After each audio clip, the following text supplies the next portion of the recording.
We wanted to have a special celebration to celebrate the 40th start of classes at UIS. And we wanted to have alumni, retired faculty, retired staff, and it's been a great experience. It's very nice. We were looking, there are people here in shirt sleeves, there are people here in coats and ties. I said to my wife, well, the people in shirt sleeves were at Sangamon State. The people in coats and ties were at the University of Illinois later.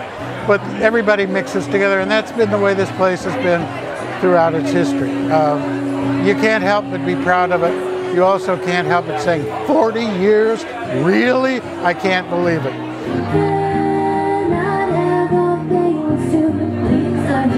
It was a nice opportunity to see some of the faculty, people that I know in the community that have been tied to the university for many years. We have people from the first class, we have founding faculty, we have current faculty, we have a faculty member of 2 years ago who's brought her 2-year-old. We have retired staff members, we have a huge mix of people, which is what we wanted. Springfield was one of 4 state capitals that did not have higher education. And I said to my partner, Don Ferry, who was feeling the same way, as, what's wrong with us? And it can be done. And just at this particular time was when Otto Kerner was the governor, and there were things were moving along a little bit, and we had a very active group called the, I can't remember the title of it, it was the main bankers downtown, and they were making things happen all the way around. And so this was a great opportunity, and when we finally got the Sangamon State in here, it was an exciting moment, I'll tell you, very exciting. The first commencement, we needed a place big enough to do it, so it was on the lawn of the State Department of Transportation. And Bob Spencer was, of course, in charge, and it was his official inauguration. And Adlai Stevenson III was the big speaker.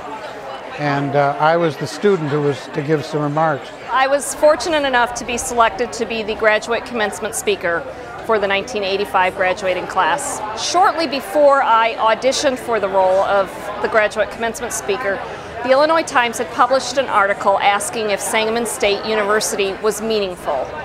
And my speech was a rebuttal of that statement. And I remember getting a round of applause when I mentioned that I was a second-generation graduate of Sangamon State University because both of my parents had degrees from Sangamon State University. I was a typical student. I was older, not your usual college-age student, and that was unusual back in 1970.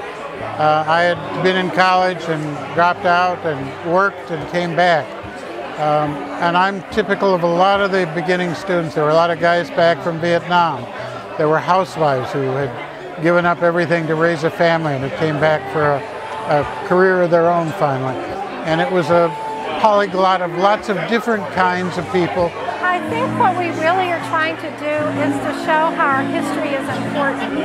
We wouldn't be where we are today at UIS without the strength and the effort of so many people. I feel very responsible for this thing because, it needed a few people who were raised in Springfield to say, this isn't good enough to be without this kind of stuff.